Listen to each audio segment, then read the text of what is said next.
Okay, magandang gabi po sa bawat isa sa atin. Welcome sa ating pagpapatuloy sa 505th Protestant Reformation Anniversary Series. Ito po yung panglima at ang pag-usapan po natin ngayong gabi ay ang Sola Scriptura at ang katuruan ng Romano Katoliko patungkol kay Maria. So, yun po ang ating pag-usapan ngayong gabi at nawa po ay tulungan po tayo ng banal na Espiritu sa ating pagpapatuloy sa ating pag-aaral ngayon at inaamin po natin, kailangan po natin talaga ang tulong ng ating Panginoon.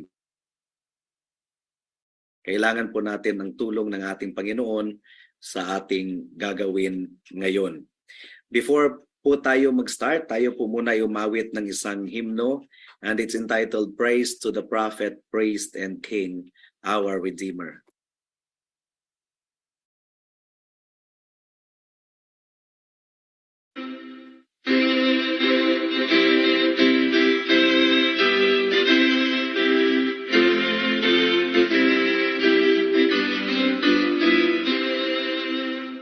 Praise to the prophet, priest and king, our Redeemer, Jesus, the only begotten Son of God, sent by the Father to save sinners forever. He with his own blood appeased the Father's wrath. Praise him who died and rose victorious forever, ascended to heaven. He is our great high priest who pleads for all the redeemed. He intercedes to the Father. Lift up your voices, lift up your hearts, rejoice. Praise him who rescued us from utter destruction. Jesus, whose blood has atoned for all our sin. He drank the cup of wrath for our propitiation. Pardoned, forgiven, we are from all our sin. Praise him who died and rose victorious forever, ascended to heaven. He is our great high priest who pleads for all the redeemed. He intercedes to the Father. Lift up your voices, lift up your hearts, rejoice. He has delivered us from Satan's dominion. He bruised the head of the tempest of our soul. He has removed our wicked hearts of rebellion. He healed and cleansed us and made us truly whole.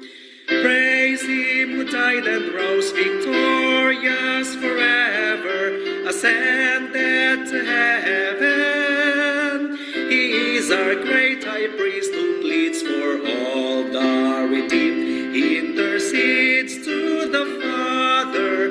Lift up your voices, lift up your hearts, rejoice. Now unto him who reigns victorious forever be all the glory and majesty and praise. Come, come, ye saints, let us exalt him together. Praise him, oh praise him for his amazing grace. Praise him who died and rose victorious forever, ascended to heaven.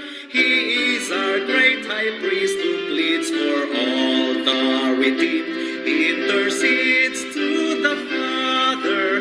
Lift up your voices, lift up your hearts, rejoice.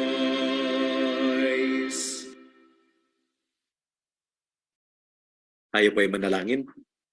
O aming Panginoon, salamat po sa gabing ito sa pag-resume ng aming 505th Protestant Reformation Anniversary Series. At mahalaga ang aming pag-uusapan ngayon dahil ito po ay nagpapaliwanag sa mga tao sa tunay na papel ni Maria ayon sa itinuturo ng Biblia na dinidistort ng marami sa aming mga kababayan. Hindi lang dito sa Pilipinas, kundi sa buong mundo. Marami po ang na-deceived sa maling katuruan na ito. At tulungan ninyo ang inyong lingkod out of love and concern and sympathy. Ang katotohanan ay mailahad ngayong gabi. Nawa po iiwas po ninyo ang inyong lingkod sa kamalian, bagkus ang katotohanan lamang ang mangigibabaw sa aming podcast ngayong gabi. Salamat po Diyos. In Jesus' name we pray. Amen. So once again, magandang gabi po sa bawat isa sa atin. Welcome sa mga nandirito sa Zoom session at welcome din sa mga nanonood ngayon sa Facebook. Welcome to Covenant Reformed Seminary of Asia, Asia's Uncompromising Reformed Seminary. At gaya ng sinabi natin kanina sa prayer, this is really a very important topic dahil meron po itong kinalaman sa ating kaligtasan, mga kapatid, mga kaibigan. Kaya ituon po natin ang ating mga isipan at puso sa ating pag-aaralan ngayong gabi at nawa po ang banal na Espiritu ang siyang tumulong sa atin upang mag-grasp po natin ang concept, biblical teaching on Mary. So, dahil ang ating autoridad ay scriptures lamang, kaya scriptures po ang ating susundin. So ang ating series ay pinamagatang Sola Scriptura and we talked about the Pope last time. We talked about the Mass and we will talk about Mary. Sola Scriptura and Mary tonight. Now, mahalaga po talaga ang katuruan. I would say na ang Romano Katoliko as an institution, the Roman Catholic institution, mga kapatid, hindi naman po talaga sila nakatuon sa ating Panginoong Jesucristo. They are not focused on Christ. Hindi po sila nakasentro sa ating Panginoon. This whole system, the Roman Catholic system, is really a Mariolatrous system. So, Marian system. Talagang si Mary po talagang pinaka-center ng kanilang religion, ng kanilang institution, ng kanilang grupo. For example, none other than the head of the Roman Catholic institution before, I'm talking about Pope John Paul II. Nag-release po siya ng Catechism of the Roman Catholic Institution noong October 11, 1992.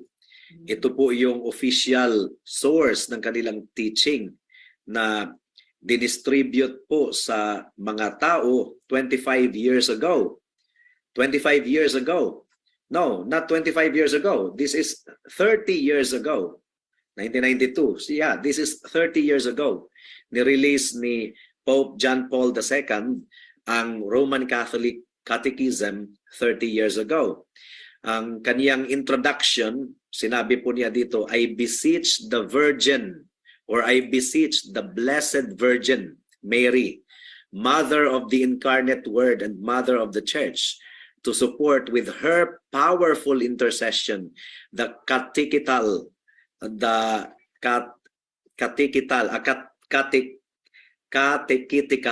ang hirap basahin, the catechetical work of the entire church on every level. So kanino po nananalangin si Pope John Paul? Hindi po siya nananalangin sa ating Panginoon. He did not pray to the Triune Jehovah. He prayed to Mary. He prayed to Mary. In other words, ang sinasabi ni Pope John Paul, mga kapatid, mga kaibigan, what he's saying is, here is our Catholic Church Catechism in all of its glory. And I am commending to Mary, the Blessed Virgin Mary, the results of it. So ipinagkatiwala niya kay Maria ang result nito, and I pray that she would give success to our work in instructing the masses in Catholic doctrine.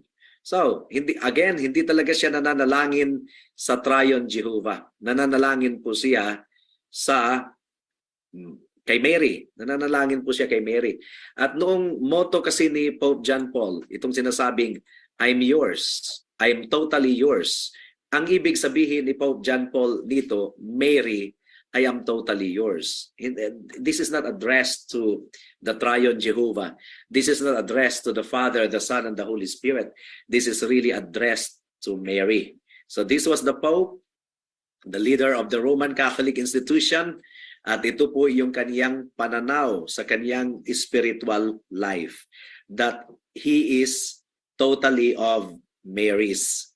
He belonged entirely to Mary, and he committed all of the instruction of the Roman Catholic institution sa pangangalaga at pangangasiwa ni Maria. And this is very unthinkable, mga kapatid, mga kaibigan. So, before tayo magpatuloy sa official teaching ng Roman Catholic institution on Mary, talaga naman na kung titingnan natin objectively ang banal na kasulatan, blessed naman talaga si Mary. We do not deny that. We teach the blessedness of Mary.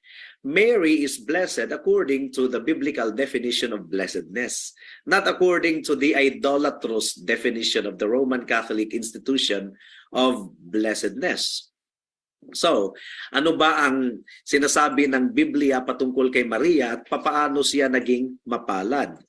The scripture teaches that Mary certainly received divine favor. Talagang nakasumpong siya ng banal na pagpapala mula sa Diyos. Bakit natin nasabi? She was blessed among women to be chosen by God to be the mother of the human nature of Jesus. Totoo yun. Sa lahat ng mga babae, sa dinami-dami ng mga babae hindi mabilang, si Maria pa talaga ang pinili ng Diyos upang maging nanay ng human nature ng ating Panginoong Jesus. So, it is blessed to give birth to the Messiah. Siya yung naglihi, siya yung nagbuntis, at siya yung nag-give birth. This was the pinnacle of a woman's hope sa Judaism. And that is what Mary was blessed with. Talagang blessed po si Mary. She was blessed with a unique relationship with Jesus Christ, but it was unique only on a human level. So mapalad si Maria sapagkat kakaiba ang kaniyang ugnayan kay Kristo, pero yung kakaibang ugnayan na yon ay sa human level po yun, hindi naman sa spiritual level. Kasi sa spiritual level, tayo pong lahat ay pantay. It was unique only in the sense of parental involvement. So meron talagang parental involvement, mga kapatid, mga kaibigan. It did not give her a special place in the dispensation of salvation gaya ng itinuturo ng mga Romano Katoliko. Hindi po nagbibigay ito ng bukod tanging lugar sa dispensation or pagkaloob ng kaligtasan. Gaya ng tinuturo ng mga Romano Katoliko na sa ating kaligtasan, sa kaligtasan ng mga makasalanan, si Maria talaga ay malaking papel ang ginagampanan. That's not what the scriptures teach. Titingnan po natin yan ngayong gabi. Papaano po dinistort ng mga Romano Katoliko ang katuruan ng Biblia patungkol sa blessedness of Mary? How Roman Catholics distort the blessedness of Mary. Talagang dinistort nila eh. So how? Sa papaanong paraan? Well, she received divine favor. Totoo, nakatanggap po si Mary ng banal na pagpapala, but Roman Catholics distort her role to say that she dispenses divine favor. Na si Maria daw ay nagkakaloob, nagdi-distribute daw ng divine favor. So si Maria na pala ngayon ang bukal ng pagpapala. Siya yung nagdi-distribute, nagdi-dispense ng divine favor. Roman Catholics assert that it's not just that she received a gift from God. Hindi lang daw yan na nakatanggap siya ng kaloob mula sa Diyos. Ngayon si Maria daw ay mediatrix, tagapamagitan daw, or the one who mediates God's blessings to the world. Bago daw matanggap ng mundo ang pagpapala na mula sa Diyos, ay kailangang dumaan ito kay Maria, sapagkat si Maria ang namamagitan, siya ang tagapamagitan. And they have added inventions of their own as recently as 1950. Yung doktrina nila of the assumption of the Virgin Mary na sumulpot lang po noong 1950, kapanganakan po ng aking nanay, and that was 72 years ago. Now, ito po yung key teachings ng Romano Katoliko on Mary. So pansinin po natin ito. This is the key teaching of the Roman Catholics or the Roman Catholic institution on Mary. Una, na si Maria daw ay walang kasalanan. Mary is sinless, immaculately conceived, walang kasalanan. In-spare siya mula sa kasalanan, sa dungis ng kasalanan. Paragraph 411 of the Roman Catholic Catechism. Ang sabi po dito, Mary was preserved from all stain of original sin, and by a special grace of God committed no sin of any kind during her whole earthly life. Totoo daw, lahat ay makasalanan except kay Mary. Dahil si Mary daw, preserved daw siya ng Panginoon sa lahat ng mula sa lahat ng dungis ng original sin. Wala daw original sin si Maria. Talagang ipinanganak siya na banal. Yun daw ang ibig sabihin niya ng I rejoice in God my Savior. Kasi niligtas siya ng Diyos mula sa original sin. Siya daw talaga ay ipinanganak na banal. That's the official teaching of the Roman Catholic institution. Paragraph 493. Sabi dito, by the grace of God, Mary remained free of every personal sin her whole life long. So that's their official teaching. In other words, hindi siya ipinanganak na makasalanan at hindi talaga siya nagkasala during the course of her life. She was completely preserved from any sin whatsoever by nature or by action and by choice. Yun ang official teaching ng Roman Catholic institution. Paragraph 508. Ito ang sabi dito, paragraph 508. Mary is the most excellent fruit of redemption. From the first instant of her conception, she was totally preserved from the stain of original sin, and she remained pure from all personal sin throughout her life. That's paragraph 508. So, yun ba ang tinuturo ng banal na kasulatan about Mary? May hint ba kayo na nakikita sa banal na kasulatan patungkol kay Maria? Ikaw ba ay darating sa conclusion simply by reading your Bible from cover to cover? For example, hindi mo pa alam ang doctrine na ito. Itong Roman Catholic doctrines on Mary. For example, wala ka talagang ka-background. Tapos basahin mo ang Biblia from Genesis to Revelation. Wala kang ka-background sa Roman Catholic institutions teaching on Mary, ha? Binasa mo lang ang Biblia from Genesis to Revelation. Ito ba ang conclusion na makikita mo? Kung wala kang background, wala kang kaalam-alam, basahin mo lang ang Bible from Genesis to Revelation. Ito ba ang conclusion na makikita mo? Itong Mary is the most excellent fruit of redemption. From the first instant of her conception, she was totally preserved from the stain of original sin, and she remained pure from all personal sin throughout her life. Ito ba ang magiging conclusion mo? You have to be very honest. Yan ang magiging conclusion ng isang taong na brainwashed na. Pero kung granting na wala talaga siyang ka-background, binasa lang niya ang Biblia from Genesis to Revelation. No, my dear friends, ang makikita niya ay ang kaluwalhatian ni Jesucristo at ni Jesucristo lamang. Ang makikita niya ay ang biyaya ng kaligtasan sa pamamagitan ni Jesucristo lamang. Pero ang nangyari noong 1854, si Pope Pius IX, nag-issue siya ng tinatawag na papal encyclical ng pamagat is Ineffabilis Deus. Nang ibig sabihin, ineffable God.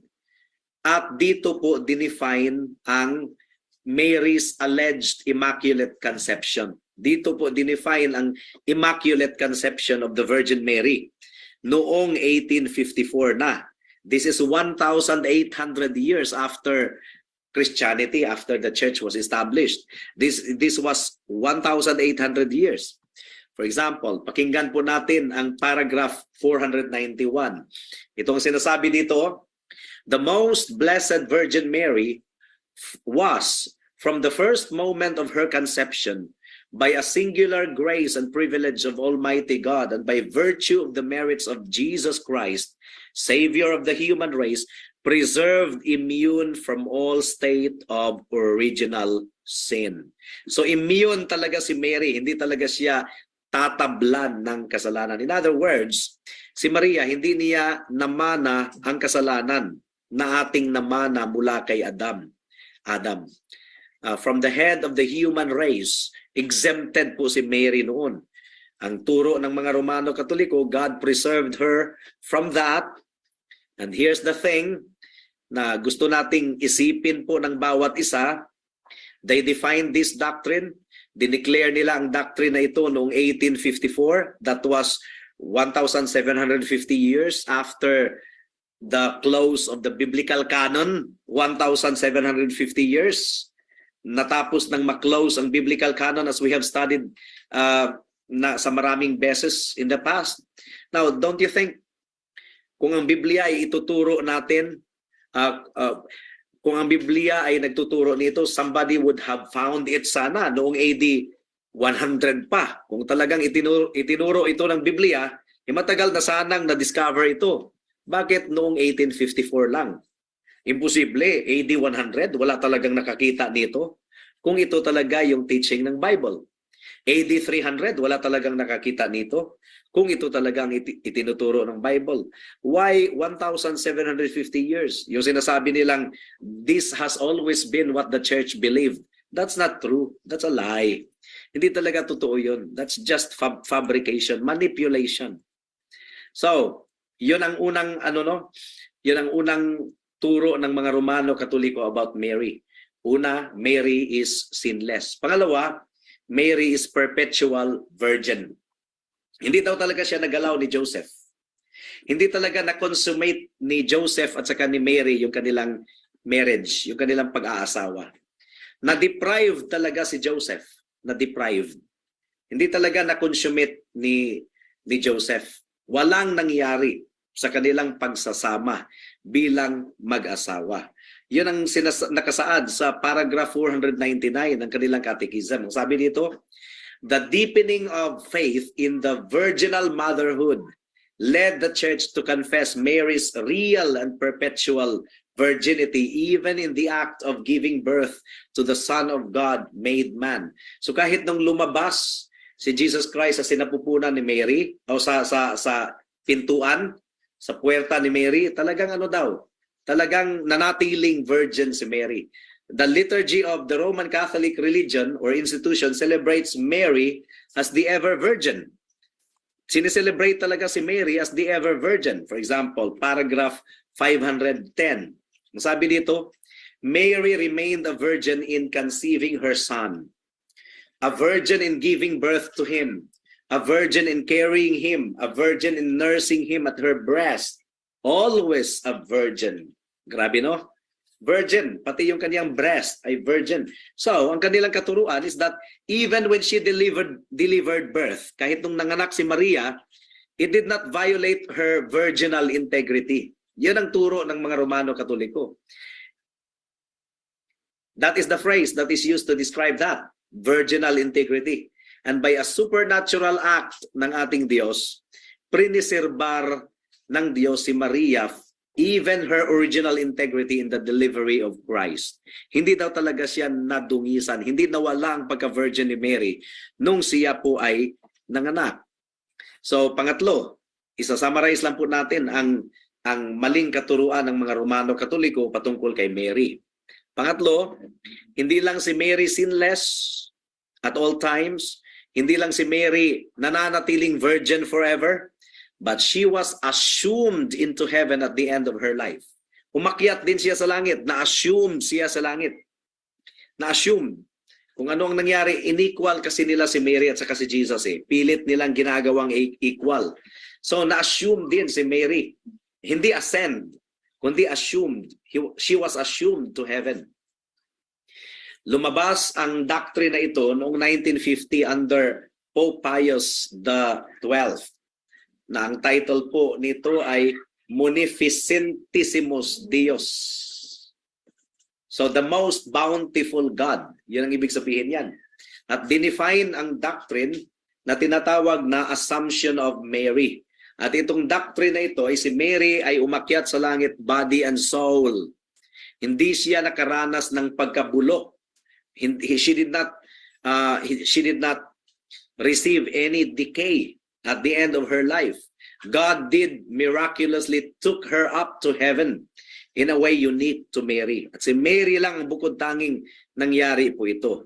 For example, paragraph 974. Ang sabi po dito, the most blessed Virgin Mary, when the course of her earthly life was completed, was taken up body and soul into the glory of heaven.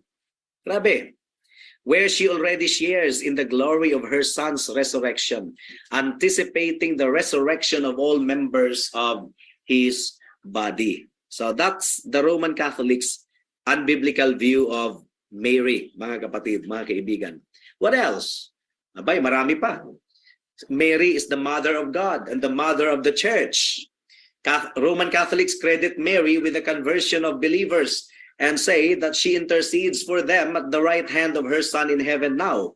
So kaya daw na-converted ang isang tao papunta sa Romano Katoliko is that answer daw yan sa pamamagitan ni Mary, sa intercession ni Mary. Yun po ang kanilang katuruan. Meron pang nagsasabi sa kanila, the Virgin Mary is acknowledged and honored as being truly the Mother of God and of the Redeemer. She is clearly the mother of the members of Christ, since she has, by her charity, joined in bringing about the birth of believers in the church who are members of its head, Mary, the mother of Christ, mother of the church.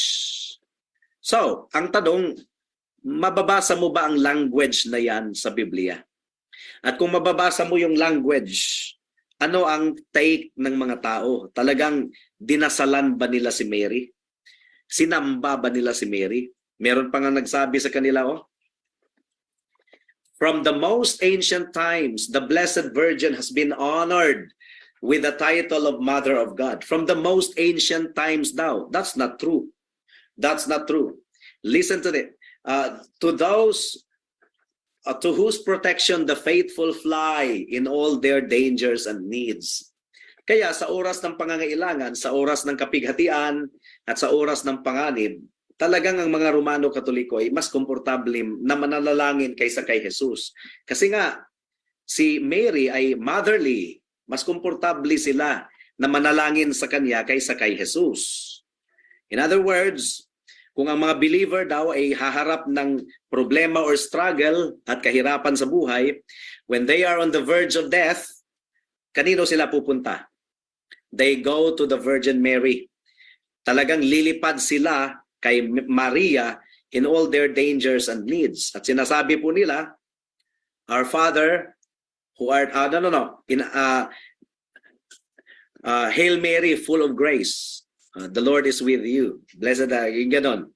So, katulad ng nakasaad dito sa paragraph 975, the Holy Mother of God, the new Eve, Mother of the Church, continues in heaven to exercise her maternal role on behalf of the members of Christ. So nananatili daw si Mary doon sa kanyang maternal role on behalf of the members of Christ. Pang-apat na maling katuruan ng Biblia ng Romano Katoliko patungkol kay Mary. Maling katuruan ng Romano Katoliko patungkol kay Mary. Na si Mary daw ay kapwa tagapamagitan. The co-mediator, kapwa tagapamagitan. Ayon pa sa paragraph 964 ng kanilang catechism, ang sabi dito, there she stood in keeping with the divine plan, enduring with her only begotten Son the intensity of his suffering, enduring with her only begotten Son the intensity of his suffering, joining herself with his sacrifice in the mother's heart, and lovingly consenting to the immolation of this victim born from her. So ano pa mga kapatid, mga kaibigan? Mary is the co-mediator of Christ daw. Mediatrix. Iyan po ay isang salita na ginamit ng mga Romano Katoliko. the female version of mediator, mediatrix. Roman Catholics actually teach that Mary shares in the redemptive work of Christ. Si Kristo, meron siyang redemptive work, nakibahagi daw si Maria doon. And mahaba pa po itong pag-aaral, pero himay-himayin po natin ito. Now, what they say is that Mary is sharing in the redemptive sufferings of Christ when she was standing near the cross, watching Him suffer. Noong pinanood daw, pinagmasdan ni Maria na nag-suffer ang kaniyang anak na si Jesus, talagang nalungkot daw talaga si Mary. At yung kalungkutan na yon, yung suffering na yon, nagdudulot daw ng kaligtasan. The suffering of Mary brings forth salvation. That's it. Talagang si Maria ang nagbibigay ng kaligtasan. Paragraph 968, ang sabi po dito, her role in relation to the church and to all humanity goes still further. In a wholly singular way, she cooperated by her obedience. So nag-perform din si Mary. She cooperated by her obedience, faith, and hope, and burning charity in the Savior's work of restoring supernatural life to souls. For this reason, she is a mother to us in the order of grace. So si Maria daw ay nanay natin in the order of grace. Grabe, no? So if you are a Christian, they say it's because Mary is your spiritual mother. It's because Mary had a role in it, in bringing that to pass for you. Kaya ka naging Christian. Kasi may papel si Maria noon. Saan natin yan mababasa? Paragraph 969. Ang sabi dito, the motherhood of Mary in the order of grace continues uninterruptedly from the consent which she loyally gave at the Annunciation. When the angel came and announced in Luke 1 that she would be the mother of the Messiah, and which she sustained without wavering beneath the cross until the eternal fulfillment of all the elect.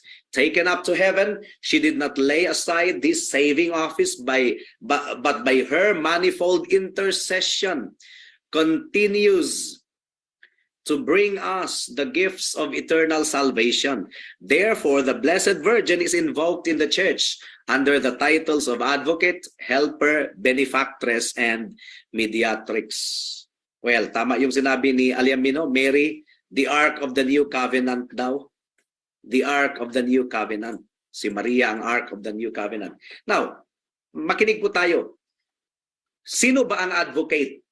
Tagapagtanggol yan sa Tagalog. Sino ba ang tagapagtanggol ng mga makasalanan? Ayon pa sa Biblia. Wala na pong iba kundi ang ating Panginoong Hesukristo. Siya lamang po ang tagapagtanggol. Di ba? Sino ba ang helper sa Bible? Kung tatawagin, sino ang helper? Wala na pong iba kundi ang banal na Espiritu. Ang sabi ni Jesus Christ, I will send you a helper to be with you. But the Roman Catholic institution takes these titles that are ascribed to the members of the Triune Godhead. Itong mga titles na ito ay para lamang sa mga members ng Triune Godhead. In-apply nila ito kay Maria. And this is blasphemy of the greatest, most vile of sort, mga kapatid, mga kaibigan. Blasphemy. Now, lalo-lalo ng blasphemy sa oras ng kamatayan, in the hour of death. In the hour of death, what does the Roman Catholic institution instruct its members to do in that hour? Kung malapit na silang mamatay, ano ang ipinag-uutos ng Roman Catholic institution sa kanilang member? Ano? Sasabihin ba nila sa kanilang member sa oras ng kamatayan, sasabihin ba nila, believe in the Lord Jesus Christ alone and you shall be saved? No, hindi yan ang kanilang sasabihin. The Roman Catholic institution calls on the faithful to entrust themselves to Mary. Yun ang tinuturo sa kanila. Ipagkatiwala nila ang kanilang kaluluwa kay Mary, even at the hour of death. And ginagawa nila ito in their standard prayer na kilala bilang Ave Maria, or the final Mary. So, for example, Hail Mary, full of grace, the Lord is with thee.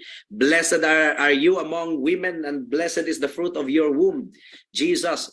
Holy Mary, Mother of God, pray for us sinners, now at the hour of our death. Amen.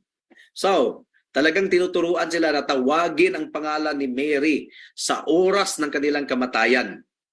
To entrust their souls to Mary. And the Catechism explains that sa paragraph 2677. Take note. 2677. Ang sabi dito, by asking Mary to pray for us, we acknowledge ourselves to be poor sinners. And we address ourselves to the Mother of Mercy. So inaamin daw ng mga Romano Katoliko na sila ay poor sinners, kaya sila ay tumawag kay Maria. Kasi na kay Maria naman talaga ang kaligtasan, whether they admit it or not. The All-Holy One, para kanila si Mary. We give ourselves over to her now in the today of our lives. And our trust broadens further, especially at the present moment, to surrender the hour of our death wholly to her care. Hindi daw niya tayo pababayaan. May she welcome us as our mother. Yun ang kanilang sinasabi.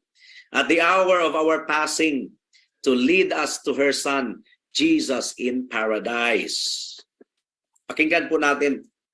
Pero sa totoo lang, mga kapatid, mga kaibigan, no, Mary cannot take anyone to heaven.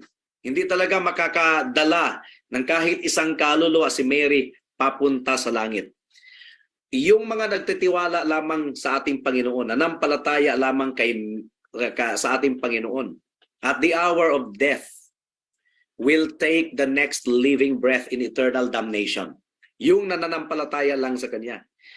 And this is just the only conclusion that Scripture can lead us. Kung basahin natin ang Scripture, wala pa tayong kabaklan background sa Romano Katoliko. There is no one name given to men by which we must say that at the name of Mary, we must say that the name is not Mary. Hindi po si Maria. Ang sabi ng Biblia, I am the way, the truth, and the life. No one comes to the Father except through me.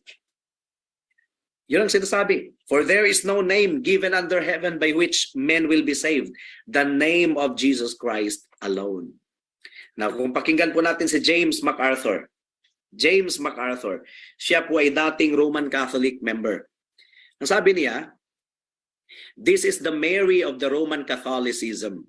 A woman whom the church has exalted above every other created being and has assigned attributes, titles, and powers and prerogatives that in Scripture belong to God alone. To her, the church has erected statues, shrines, churches, cathedrals, and basilicas. To her, the church calls all the faithful to lift their prayers, petitions, and praise. So in other words, mga minamahal, what does the Roman Catholic institution do with the version of Mary na inimbento po nila? Sinamba nila. They worship her. They worship her gaya ng tinuturo nila, hindi man explicit, pero talagang tinuturo nila na si Kristo ay Diyos. Now, of course, handang tumanggi po ang Roma. Handa talagang tumanggi ang Roma. Alam na natin yan, na-foresee na natin yan. Handa talagang tumanggi ang Roma. So ano ba ang kanilang technical denial, mga kapatid, mga kaibigan? Technically, Rome denies that accusation. Technical. Ayaw nilang aminin na sinasamba nila si Mary. Kasi dinidistinguish nila ang worship na dapat ay sa Diyos lamang at saka yung Latin term na tinatawag na latria versus the adoration or the veneration that they give to Mary, which goes by a Latin term known as hyperdulia. Remember, doulos is a Greek term for government. So yun ang technical term. Pero ano ba ang reality? The reality is that there is no distinction between the Jews and the Gentiles. It is a distinction without any difference. Isa pang reality, if you bow down before a statue of Mary and kiss it, if you pray to her, if you call her advocate, helper, mediatrix, and benefactress, if you call out to her in the hour of death and entrust your soul to her, she is your God no matter what you say. No matter what else you might try to say to redefine it so that you cannot be so easily refuted by Scripture. You are just denying it technically. What is the reality of it, mga kapatid? Forget the technical terms. Kalimutan po natin ang technical terms. Ano yun? Latria, dulia, hyperdulia. Forget the technical terms that they try to use to cover it up and to paste it over. What's the reality of it? Ano ba ang realidad nila? Turing nila patungkol kay Mary. The reality is, you are my God, Mary. Take me. I entrust my soul unto you. Well, ang tanong dito, paano natin i-respond biblically? Dito tayo magwawakas. Paano natin i-respond biblically? Unang-una, kailangang mapapaalalahanan po tayo sa nakasaad sa Exodus chapter 2, verse 3 to 5. Ang sabi po dito, "You shall have no other gods before me. You shall not make for yourself an idol or any likeness of what is in heaven above, or on the earth beneath, or in the water under the earth. You shall not worship them or serve them, for I, the Lord your God, am a jealous God." Tandaan natin yan. The Lord our God is a jealous God. Now, ito yung distorted idea nila. Ano ba ang distorted idea? Kaya hindi sila lumalapit kay Kristo at komportable silang lalapit kay Maria dahil hindi kasi approachable si Kristo eh. Very remote si Kristo. Yun po ang kanilang idea. Distorted idea. Si Jesus Christ ay very remote. Hindi siya approachable. Pero makikinig siya sa kanyang ina. That's their distorted idea. Jesus is remote and unapproachable, but he will listen to his mother. So you go to Mary and ask Mary to go to Jesus so that Jesus won't say no to his mother. Yun ang kanilang teorya. Jesus won't say no to his mother. Hindi aayaw si Jesus sa kaniyang nanay. Totoo na masungit si Jesus, unapproachable, remote, pero kung ang nanay na ang makikiusap sa kanya, hindi makakatanggi si Jesus daw. That's their distorted idea. Pero ano bang sinasabi ng Bible? Unapproachable si Jesus, remote? Ang sinasabi po ng Bible, ang sinasabi po ni Jesus, I am gentle and humble in heart.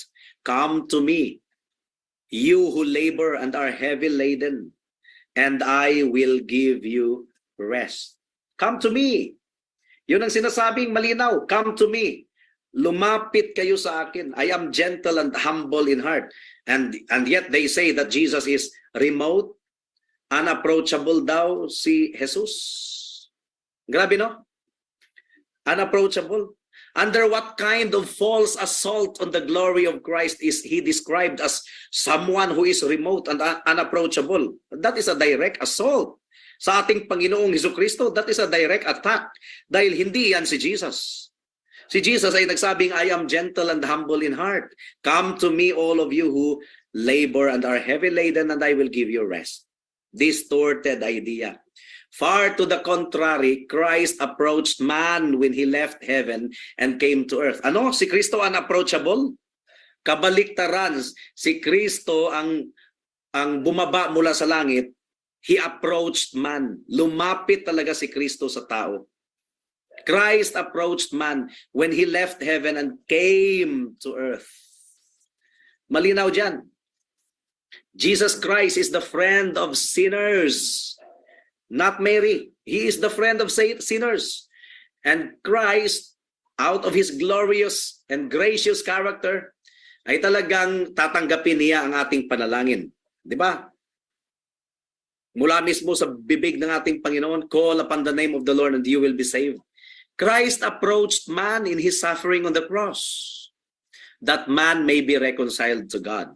So, si Kristo ang gumawa ng hakbang, mga kapatid. Now, ano ang nakasaad sa Luke chapter 8 verse 19 to 21? Luke chapter 8 verse 19 to 21.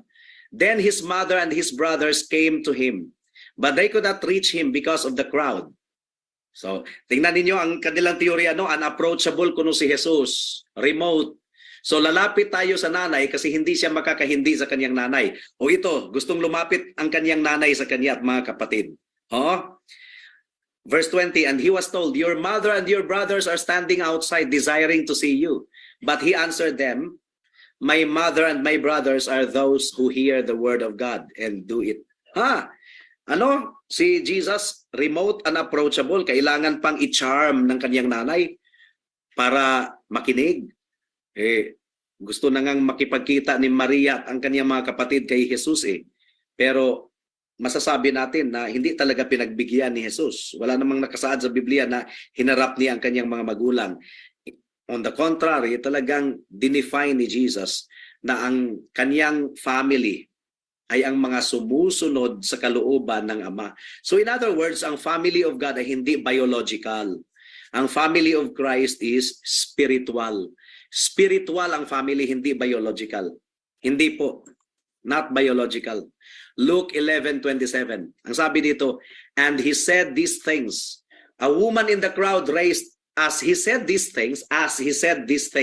Nung nangaral daw si Jesus, a woman in the crowd raised her voice and said to him, I believe this is incipient. Ang ibig sabihin, parang buto ito This is the beginning of, this is a budding form of adoration of Mary. Kasi sabi ng babae, blessed is the womb that bore you and the breasts at which you nursed.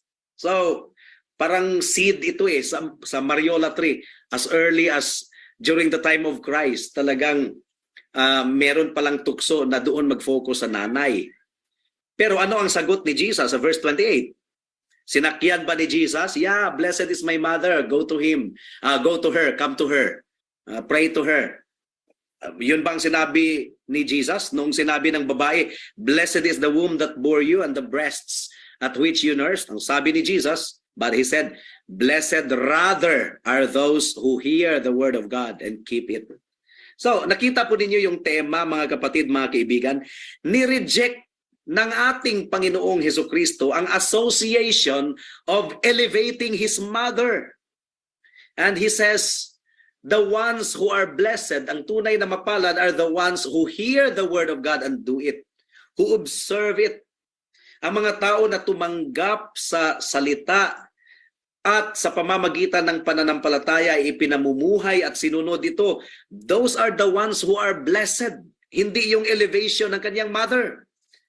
Di ba malinaw? Malinaw po, mga kapatid, mga kaibigan. How more clear could it be? So, meron na palang notion that a family relationship with him carried any spiritual privileges including his mother. Meron na palang notion yan dati. Pero hindi sinakyan ng ating Panginoon. Maging sa wedding at Cana. 'Di ba? In-announce ni Mary kay Jesus, hindi naman niya inutusan si Jesus na gumawa ng alak Wala pa siyang idea kung ano ang magagawa ni Jesus. Pero sinabi lang niya na naubusan na sila ng wine. Ano ba ang sabi ng Panginoon? Woman, what have you to do with me? Pero ang kanilang reasoning, pero sinunod pa rin nila pastor, sinunod pa rin ni Jesus. Gumawa pa rin siya ng wine. Anong sinunod? Sabi ng Panginoon, my time has not yet come. Kung ang time ng ating Panginoon na gumawa ng milagro ay 8:00, pero in-approach siya ni Mary 7:30, ay talagang hindi niya susundin si Mary kasi meron siyang sariling timetable. 8:00. Kaya ang sinabi po ng ating ni Mary na dapat sundin ng mga Romano Katoliko, ang sinabi po ni Mary, do whatever Jesus tells you to. Now, grabe, reversal yan sa katuruan ng Romano Katoliko. Walang special privileges si Mary. And this is contrary to everything that Roman Catholics say. Walang special privileges. Si Maria, walang kasalanan? Sinless? First of all, si Maria ay hindi sinless. Ano bang sinasabi ni Mary sa Luke chapter 1 verse 46 to 47? And Mary said, my soul magnifies the Lord and my spirit rejoices in God, my Savior. My Savior. Ang sabi ng Romans chapter 3 verse 10 to 12, as it is written, none is righteous, no, not one. No one understands, no one seeks for God. All have turned aside. Together they have become worthless. No one does good, not even one. So sabi nila, si Maria ay immaculately conceived mula pa sa kapanganakan. Niligtas siya ng Diyos mula sa lahat ng kasalanan. Alam ba ni Maria yun? Alam ba? Meron bang sinabi sa Biblia na conscious si Maria na immaculately conceived pala siya?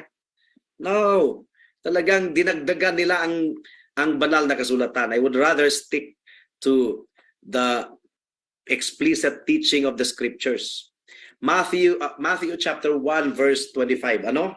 Si Maria perpetually virgin, si Maria. Pero ano ang sabi ng Matthew 1:25? But kept her a virgin until she gave birth to a son, and he called his name Jesus. Now, kung talagang hindi pinagalaw ni Maria si Joseph sa kaniyang katawan, hindi nag-consummate yung kaniyang marriage, kahit rightful si Joseph noon, nagkasala po si Mary. Nagkasala kasi malinaw talaga ang utos ng Bible. 1 Corinthians chapter 7 verse 3 to 5. Hindi po tayo ang may-ari ng ating katawan, ng ating misis kung ikaw ay lalaki. Hindi si misis ang may-ari ng kanyang katawan kundi si mister. Yun ang sinasabi ng 1 Corinthians 7 3 to 5. The husband should give to his wife her conjugal rights. Sexual union ang pinag-uusapan dito. The husband should give to his wife her conjugal rights, and likewise the wife to her husband. For the wife does not have authority over her own body, but the husband does. Likewise, the husband does not have authority over his own body, but the wife does. Do not deprive one another, except perhaps by agreement for a limited time, that you may devote yourselves to prayer, but then come together again so that Satan may not tempt you because of your lack of self-control. Naku, kung hindi pinagbigyan ni Mary si Joseph, nagkasala po siya sa Panginoon. Now, sinasabing wala naman kasing salita sa Greek language, pastor, na cousin. Wala. Ang cousin, ang tawag brothers, brethren. Yung Matthew 12:46 to 50 and Matthew 13:55 to 56, hindi talaga yun brothers ni Jesus, kundi cousins. Kasi wala dawong cousin na word sa Greek language. Sinungaling. That's a lie. That's a lie. Meron pong cousin. And Mary visited her cousin Elizabeth. Colossians 4:10, talagang binanggit yung salitang cousin. Aristarchus, my fellow prisoner, greets you, and Mark, the cousin of Barnabas, concerning whom you have received instructions. If he comes to you, welcome him. Merong cousin sa Bible. Talagang ginagawa nilang lahat, makalusot lang. Ano, si Mary, inassume sa langit, hindi dumaan sa kamatayan. Well, ang sinasabi po ng Biblia, you are dust, and to dust. You came from dust. Out of the dust you came. And to the dust you will return. Kabilang si Mary po doon. Wala po talagang sinasabi ang Biblia na exempted si Mary. At yung assumption of the Virgin Mary, sumulpot yan 1950 lang. At sinasabi nilang, well, this is what the church has always believed. Has always believed. Ayan, alam ba yan ni Apolinario Mabini? Alam ba yan ni Andres Bonifacio, ni Jose Rizal? Alam ba yan ni Manuel Quezon? Na talagang debuto Romano-Katoliko, 1950 lang yan sumulpot na dogma, na teaching. They are just making it up. Ano, Mother of God? Mother of God. Well, merong dalawang nature ang ating Panginoon. He is 100% God and 100% man. Hindi siya mother ni Jesus as God. Walang God, walang mother ang God. Siya ay mother ni Jesus sa kanyang human nature. Siya ang mother ni Jesus sa human nature. Pero hindi siya mother ni Jesus sa kanyang deity. No. Ano, si Mary, mother of the church? Walang kinalaman si Maria sa kaligtasan mo, kaibigan. Member si Maria sa church. Yes, member siya sa church. Pero wala talaga siyang kinalaman sa kaligtasan mo. Ang merong kinalaman sa regeneration, sa kaligtasan, ay ang banal na Espiritu, ang Triune Jehovah, ang ating Panginoong tagapagligtas at ang ating Diyos Ama. Ang Diyos ang may kinalaman sa kaligtasan. Acts chapter 1 verse 12 to 14. Nandito si Maria, ha? Kasama si Maria dito. Ano, ang mga tao na binanggit dito, Nanalangin ba sila kay Mary? Lumuhod ba sila kay Mary? Kasama nila si Mary. Tingnan niyo, oh. Acts chapter 1 verse 12 to 14. Kasama nila si Mary dito. Nag-bow down ba sila kay Mary? May masasabi ba natin, naka-record ba dyan? Kasama na talaga nila si Mary sa kanilang pagtitipon. Then they returned to Jerusalem from the mount called Olivet, which is near Jerusalem, a Sabbath day's journey away. And when they had entered, they went up to the upper room where they were staying, Peter and John and James and Andrew, Philip and Thomas, Bartholomew and Matthew, James the son of Alphaeus, and Simon the Zealot, and Judas the son of James. All these with one accord were devoting themselves to prayer. Nanalangin sila, together with the women and Mary, the mother of Jesus, and his brothers. Nanalangin sila, pero nakarecord ba dito na kay Maria sila lumuhod? At kay Maria sila nanalangin? So, kasama si Maria sa body of believers. But Mary was not over them. They are not seeking her in their prayers. They are not adoring her and kissing her feet at this moment. No, no. She is there as one of the members of that assembly. She is there as part of the church, not as the mother of the church, but as part of the church. Si Maria, co-mediator, kapwa tagapamagitan, ay baguhin na lang natin yung language ng 1 Timothy chapter 2 verse 5 na nagsasabing, for there is one God and one mediator between God and men. Kung isingit mo pa si Mary dyan, hindi na yan one mediator, kundi two mediators na yan. At sinasabing namamagitan si Jesus sa pamamagitan ni Mary. Kumbaga, pilit talaga nilang isisingit si Mary. Pilit nilang isisingit. Pag sinabing one God and one mediator between God and men, that excludes all others. Si Jesus ay galit, handang magparusa, at kailangang amuin ng kanyang nanay. Merong motherly charms. Merong motherly charm. Ang nanay,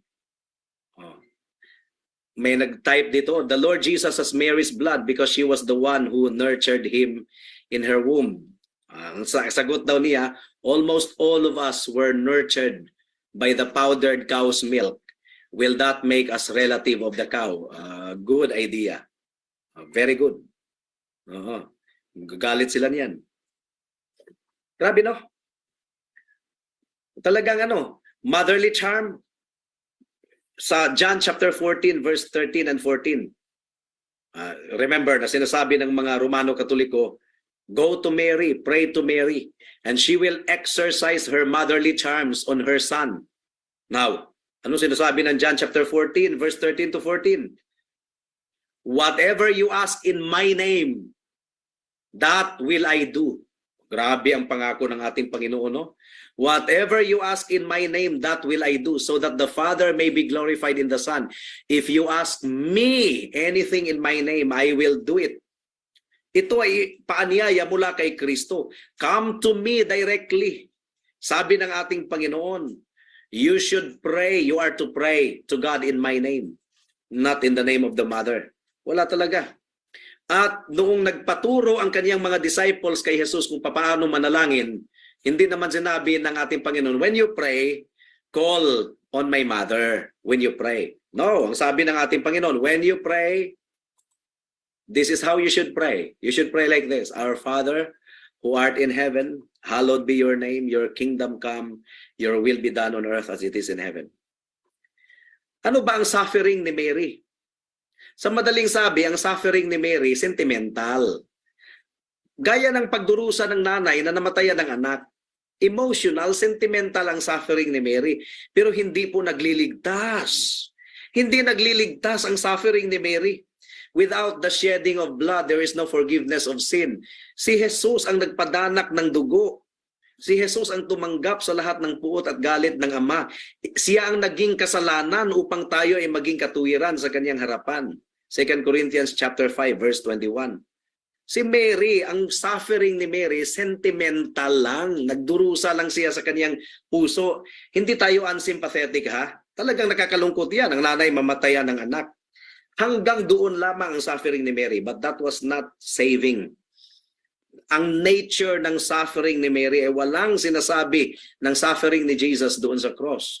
Pero ano bang ginagawa? Marami akong mga image ni Mary na siya na talagang ipinako sa cross. Meron, kahit i-search nyo sa Google, meron talagang icon na si Mary talagang ipinako sa cross. So you see, pili talaga lang ini-equate si Mary. Hindi namatay si Mary, hindi siya nagpadanak ng kanyang dugo. Kaya kung pakinggan po natin si Lorraine Bittner, tingnan ninyo kung paano nila tinuring na Diyos yan. Oh. How can any one of the perhaps 100 million practicing Roman Catholics throughout the world who desire Mary's attention imagine that she can give him the attention during his prayers to her, while at the same time she is giving attention to all others who are praying to her, attending to her duties in heaven, conducting souls to heaven, and rescuing souls from purgatory? The average Roman Catholic acts on the assumption that Mary has the powers of deity. And that is true. And that is true. Pero sa totoo lang, mga kapatid, mga kaibigan, I am the way, the truth, and the life. No one comes to the Father except through me. Ask anything in my name and I will do it, including salvation. Kaya ang sinasabi, those who call upon the name of the Lord will be saved. Kaya tumawag po tayo sa pangalan ng ating Panginoon, Jesucristo, para tayo ay maligtas. Hindi po tayo tatawag kay Mary. Okay, so sana po ay nangusap po sa bawat isa sa atin ang salita ng Panginoon at hanggang dito na lang po tayo sa ating pag-aaral. Maaari na po ninyong buksan ang camera. Wala po dito ang ating host na si Brother Randy. Anything goes. Pwedeng dito pa rin ang ating discussion. So sana ay meron pong magtanong. Ating sasagutin sa biyaya ng Panginoon. So magandang gabi sa bawat isang nandirito sa Zoom. At magandang gabi sa mga nanonood ngayon sa Facebook.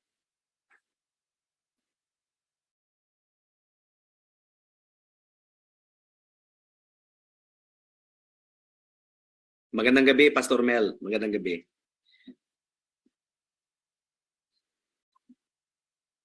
Nakamute. Baka meron kang idadagdag, Pastor Mel. Nakamute ka. Nakamute po kayo. Good evening, Pastor. Kining mabisaya lang ako, kaya ko kayo ba Tagalog kayo? Sige, no problem. Mahito ko na ito bitawang sa Kana,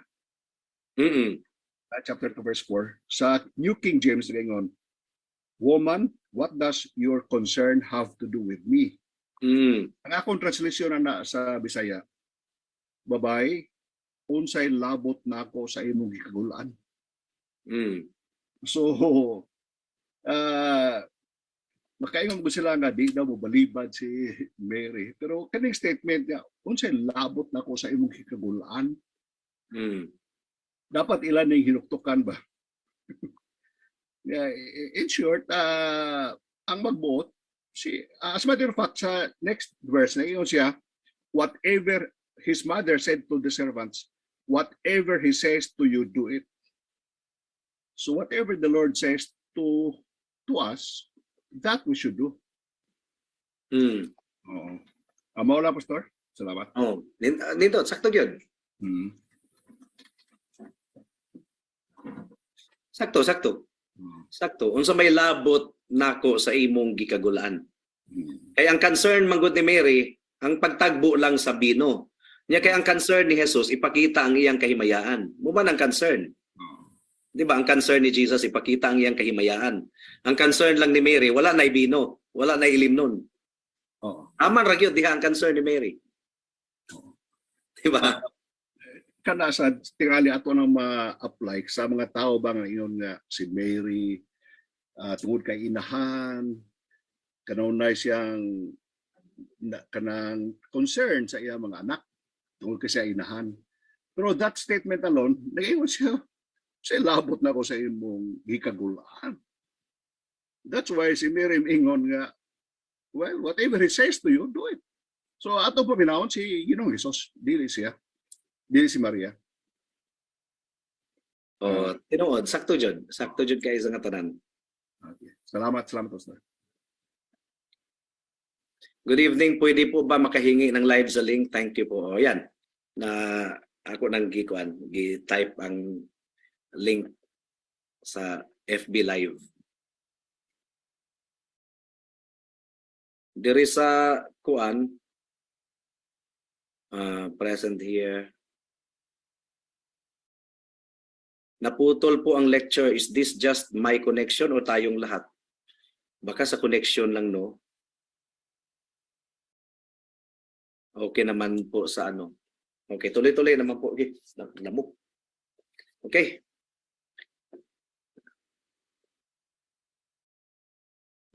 Doon na pa mangutana sa bakit ba ako nagbisaya? Meron pang gustong magtanong. Ako po, Pastor. Clarification lang po. Okay, Vincent. So, hindi po natin pwedeng i-attribute talaga kay Mary as Mother of God. Hindi. Mother of Jesus. Like katulad po, di ba? Sige pa. Katulad po dun sa sa Acts 20:28 yung Church of God, but which He bought with His blood. Di po natin ma-attribute na pag ni-refer as Mother of God, as si Jesus po yun, di po natin pwede i-refer na ganun.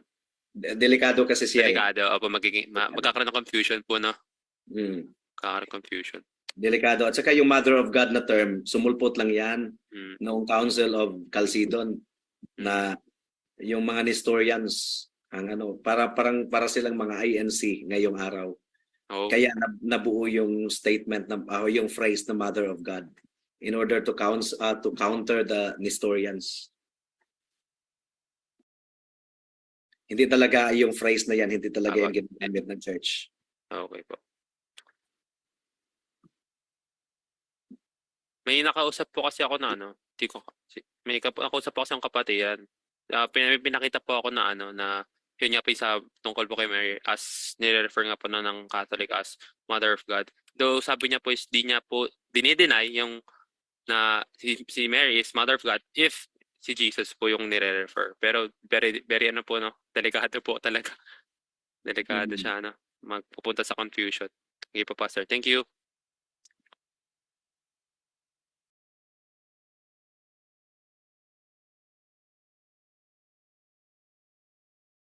Okay, salamat sa pag-join.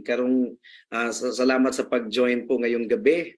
And marami pa po meron pa tayong series. Parang hanggat sa matatapos po natin ang ating series sa ating 505th Protestant Reformation Anniversary. Marami pa po tayong tatalakayin. Meron pang mga ilang linggo. So Lord be willing, ay madadagdagan pa po ito.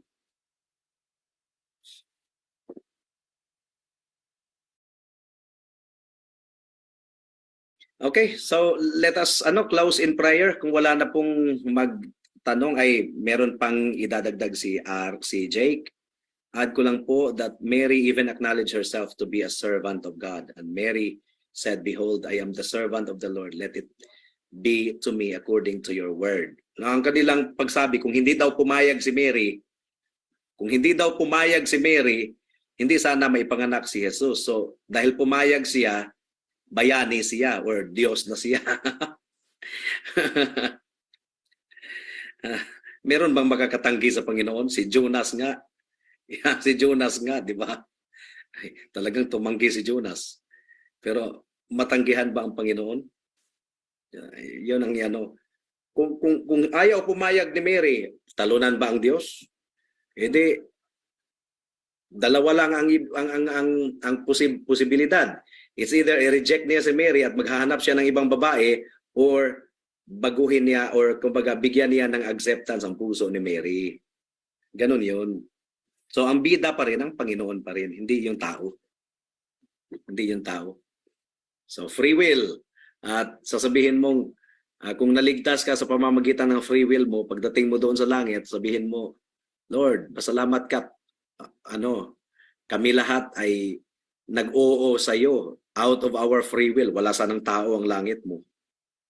Pero kung naunawaan ng isang tao na sa biyaya lamang siya ay naligtas, pagdating niya doon sa langit, wala na siya ibang bibigkasin kundi, Lord, thank you for saving me by your grace.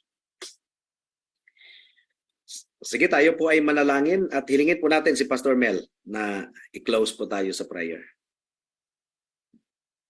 Nakamute po kayo, nakamute. Thank you so much, our Heavenly Father, for this time once again, Lord God. And thank you for the wisdom, the energy, the inspiration that you give to Pastor Jeremiah, Lord God, so we can continue in the study of your word. Father, it is our prayer, Lord God, that through what we have heard before, now, and the next time that we fellowship with Pastor Jeremiah, Lord God, nga amo kining magamit, Lord God, aron usab malamdagana mo ang anaa pa sa kangit-ngit, Father God. We know, Lord God, that this country is so, filled with idolatrous teachings, Father God, heresies. Father, we know that you have appointed this time so that kami, Lord God, can be a light to those who are in darkness. So, Father God, we trust in your will. We trust in your sovereign power, Lord God, nga kami, Lord God, can be a light also to those who are in darkness. And we can do that only, Lord God, if you will, under your sovereign power, Lord God, for we know that all of what we have heard, among pagkabuhaton, Lord God, it's all for your honor and for your glory. Mm. And this we pray, Lord God, in the name of your Son, our Lord Jesus Christ. Amen. Amen. Thank you po. Magandang gabi Thank you po, sa Pastor. bawat isa sa atin. Good evening po. Yun po.